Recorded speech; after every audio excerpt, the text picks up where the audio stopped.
जय हिंद। आज का टॉपिक है मौलिक अधिकार अर्थात फंडामेंटल राइट्स।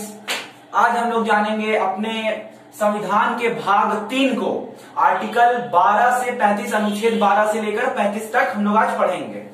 मौलिक अधिकार एक देश के संविधान के द्वारा उस देश में रहने वाले, उस देश के नागरिकों को दिया जाने वाला अधिकार है, जिसमें मैं आपको बता दूं कि वर्तमान में हमारे पास भारत देश के नागरिकों के पास कुल 6 मौलिक अधिकार है। पहले 7 हुआ करता था, लेकिन 7वां जो मौलिक अधिकार था, जिसे हम संपत्ति का अधिकार कहते थे, तो संपत्ति का अधिकार जो है वो हटा दिया गया था 1978 के संविधान संशोधन के द्वारा। 44वें संविधान संशोधन के द्वारा इसे 1979 में हटा दिया गया था। तो वर्तमान में कुल 6 हमारे मौलिक अधिकार हैं, जिनमें पहला समानता का अधिकार, दूसरा स्वतंत्रता का अधिकार, तीसरा शोषण के विरुद्ध अधिकार, चौथा धार्मिक स्वतंत्रता का अधिकार, 5वां है शिक्षा और संस्कृति का अधिकार और अंतिम है संवैधानिक उपचारों का अधिकार।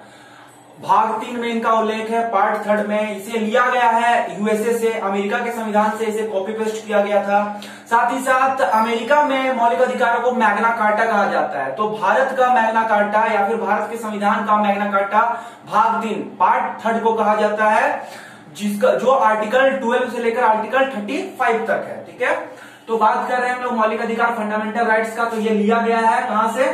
यूएसए से लिया गया है। आर्टिकल 12 से आर्टिकल 12 से 35 तक इसका उल्लेख है। कितने पार्ट में? पार्ट 3 में, पार्ट 3 तीसरे भाग में इसका उल्लेख है। और साथ ही साथ इसे भारत का मैग्ना कार्टा कहते हैं। इसे भारत का मैग्ना कार्टा कहा जाता है। ठीक है, इसे भारत का मैग्ना कार्टा कहा जाता है। कुल मिलाकर 6 मौलिक अधिकार,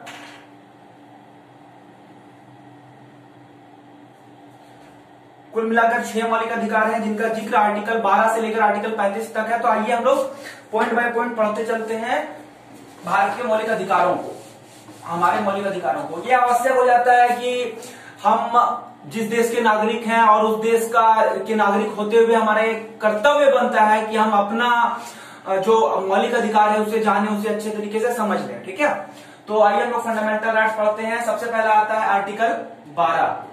आर्टिकल 12 में मौलिक अधिकार की परिभाषा है। ठीक है, आर्टिकल 12 में क्या है? मौलिक अधिकार की परिभाषा। इसमें बताया गया है कि ये मौलिक अधिकार जो है वो नागरिकों का अधिकार होगा। टोटल इसका परिभाषा, definition of fundamental rights article 12 में। ठीक है, उसके बाद आता है आर्टिकल 13। तो आर्टिकल 13 में कहा गया है यूनियन या फिर स्टेट गवर्नमेंट जो है ये कोई ऐसा कानून नहीं बनाएगी जिससे हमारे मौलिक अधिकार को छीना जा सके, या फिर मौलिक अधिकार को हनन हो, मौलिक अधिकार का हनन हो ऐसा कोई भी कानून से। तो वो कानून ना तो यूनियन बनाएगी ना तो स्टेट बनाएगी। ठीक है, क्लियर है यहाँ पे ये। उसके बाद हम लोग, ये आर्टिकल 12 में परिभाषा है। और 13 कहता है कि राज्य या यूनियन कोई ऐसा कानून नहीं बनाएगी जिससे हमारे नागरिकों, देश के नागरिकों का मौलिक अधिकार को क्षति पहुंचे या मौलिक अधिकार छीना जाए। ठीक है, अब बात करते हैं हम लोग पहले अधिकार का, जिसका नाम है समानता का अधिकार, राइट टू इक्वलिटी। पहला है समानता, समानता का अधिकार, समता का अधिकार या समानता का अधिकार। ठीक है, तो इसका जिक्र है आर्टिकल 14 से लेकर 18 तक। समझते चलते हैं। सबसे पहले आर्टिकल 14। आर्टिकल 14 में कहा गया है कि कानून के सामने सब कोई समान है, कानून के समक्ष समानता, अर्थात कानून सबके लिए बराबर हो, चाहे वो कोई बड़ा व्यक्ति हो, अमीर हो, चाहे वो कोई गरीब हो। ठीक है, अगर कोई गलती करता है तो सबको बराबर सजा दी जाएगी। ठीक है, कानून सबके लिए समान है, कानून सबको एक नजरिए से देखेगा। ठीक है, आर्टिकल 14। आर्टिकल 15 कहता है कि भेदभाव आपके साथ नहीं होगा, जाति, धर्म, लिंग, नस्ल, जन्मस्थान के आधार पर आपके साथ कोई भेदभाव नहीं किया जा सकता। आर्टिकल 15 कहता है। आर्टिकल 16 कहता है कि जो सरकारी अवसर होंगे, सरकारी अवसर में समानता रहेगी, अर्थात जितनी भी आपकी सरकारी नौकरियां आएगी या फिर गवर्नमेंट के द्वारा कुछ अवसर दिया जाएगा सरकारी नौकरी वगैरह का, तो उस केस में आपके साथ कोई भेदभाव नहीं होगा, वहां पर समानता होगा। लेकिन आर्टिकल 16 में इस बात का भी जिक्र है कि एससी, एसटी और पिछड़े वर्ग को छोड़कर ये लोगों को आरक्षण दिया गया है, आप जानते ही हैं। साथ ही साथ आर्टिकल 16 कहता है कि सरकारी अवसर में कोई भेदभाव नहीं किया जाएगा। उसके बाद आता है आर्टिकल 17। अनुच्छेद 17 कहता है छुआछूत का अंत, छुआछूत का अंत। ठीक है, कि आपके साथ कोई छुआछूत नहीं कर सकता, आर्टिकल 17 कहता है। आर्टिकल 18 में कहा गया है उपाधियों का अंत, उपाधियों का अंत।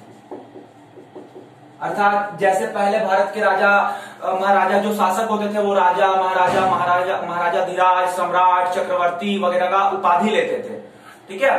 तो अब जो है इसे पूर्णतः समाप्त कर दिया गया था आर्टिकल 18 के तहत। और यहां पर एक और महत्वपूर्ण बात है कि भारत सरकार द्वारा दिया जाने वाला भारत रत्न, पद्म श्री, पद्म विभूषण, पद्म भूषण या फिर सेना मेडल कोई भी दिया जाता है तो वो आर्टिकल 18 के तहत ही दिया जाता है, ठीक है। ये है समानता का अधिकार। आर्टिकल 18 जो है उसमें उपाधियों का अंत है। इसमें कहा गया है कि आप खुद से कोई उपाधि नहीं ले सकते हैं, ठीक है। आप कुछ अच्छा काम करते हैं तो देश जो है, देश की सरकार जो है या फिर जो देश की सेना है वो आपको अधिकार देगी, वो आपको कोई टाइटल दे सकती है, ठीक है। आर्टिकल 18 में इसका अधिकार। यह था समानता।